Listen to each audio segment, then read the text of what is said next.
All right, today's daily rehab session is all about the landmine press and how to do it correctly. Now, landmine pressing is for when you are out of your shoulder rehab just about and you're working through that transition into strengthening. Now, it's a fantastic open chain exercise, and we're going to show you how to do it really, really safely so you can go from rehab to strengthening into that open chain shoulder pressing, which is so important if you're returning to normal activity in sport, but how to do it correctly, how to do it safely, and what angle you've got to be at. So for this exercise, you want to start like Joe is in kneeling. If you're doing it in standing, basically the angle is not so right. So if Joe, if you ever stand for me, if he's in standing, what tends to happen is when he presses up, the angle of that bar is too vertical, so he doesn't get the vertical press of it. It almost turns into a push press one, okay? And when it's down the bottom here, it's all too sort of low at the start of the press, so it's down too low, too much stress there. So the best thing to do is do it in kneeling.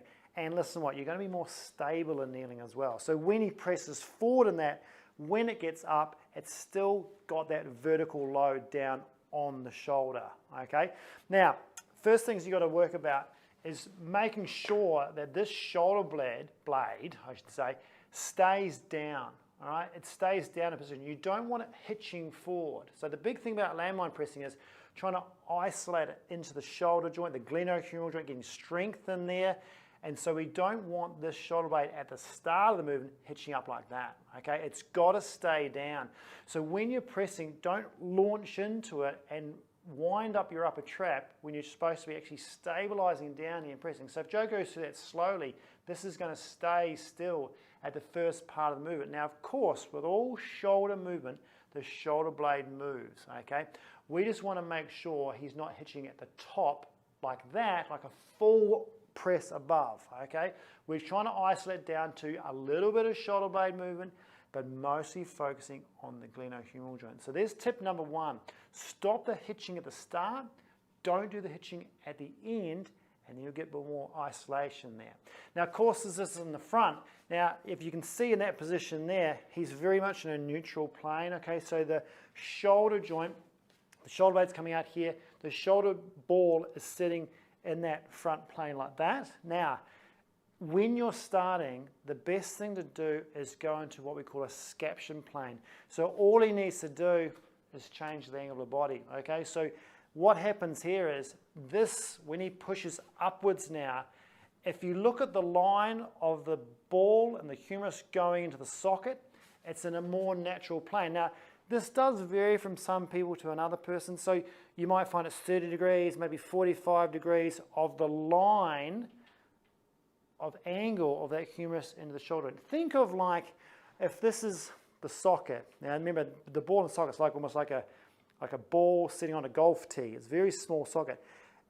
The middle or midline part of that ball going to the socket is on a sort of 30 to 45 degree plane, not this plane here. It's out on an angle. And that means when the compression load comes down from the weight of the bar through the joint, that ball is sitting smack bang in the middle of the socket, like the center line's right through the socket. So there's a lot of stability there. So you can afford to put load down through it without any shearing movement of the ball in the socket. Because remember, the ball sits in the socket nice and snug and secure with soft tissue, labrum and muscle, not bone, okay? It's not like the hip joint. So if you've got a shearing force on that, it's going to create more difficulty, more load, which may be more unsafe for you if you're starting out, especially if you had a shoulder injury or shoulder surgery. So keep it in line in that scaption plane. Now you'll work that out. It's just basically he's not going to be in that plane. So it's not directly sort of 90 degrees. It's going to be out by about 30. He just turns away by 30 degrees and bang, there's your mission, all right? So remember, get that plane right, get your hitching right, and also get your load right, all right? Make sure the bar's already 20, make sure the load on here is not too much. You might want to start with a smaller, lighter bar, you might go down to 15, you might have no weights on it, that sort of thing, to try and get the load appropriate to what you're trying to press, then increase it as you get better. There's our tips. See you next time.